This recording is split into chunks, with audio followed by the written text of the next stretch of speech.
sa mga patapong bagay ang isang iskulturang kawangis ni pambansang kamao Manny Pacquiao.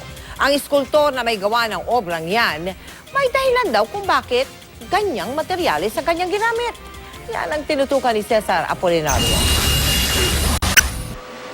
Mahigit isang buwan pinagpawisan at pinagpuyatan ng iskultor na si Mario Ramalyari ang kanyang obrang pinamagatang Redemption na gawa sa mga patapong pyesa ng iba't ibang bagay.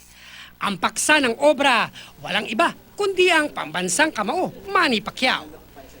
Nakadisplay ito ngayon sa bahay ng isang pribadong kolektor na gaya ni Ram ay masugid na tagahanga ng pambansang kamao.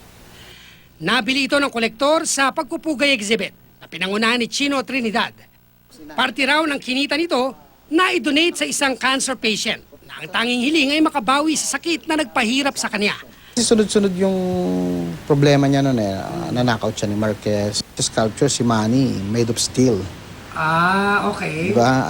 Pwede mo siyang madurog, pwede mo siya, pero yung buong yung kalooban niya, hindi nila kayang sirain. In reality, Kaya nga natuwa si Ram nang muling bumangon ng pambansang kamao. Isa raw itong collaboration kasamang isa pang artist na OFW. Di raw nalalayo sa mga ginamit na materyales sa redemption piece. Ang tadyang ay mula sa itinapong preno ng sasakyan. Spider gear naman ang transmission ng nagmistulang muscle ni Pacman na pinalamanan ng bolts at nuts at pyesa ng sirang computer. Bukod sa malikhaing isip ni Ram, ang mismong nagbibigay ng ideya sa paggawa niya ng isang obra maestra ay yung mismong hugis at karakter ng mga napupulot niyang mga patapong bagay. Gaya na tong bike na to na nagmistulang antik na at lahat ng mga pyesa nito ay mga itinapon na ng ibang mga tao. Dito ko lumaki sa Payatas. Wala na siyang silbi. Pero sa'yo hindi pa siya patapon. Hindi, nagkakabuhay sila ulit. Tapos inaalagaan na sila.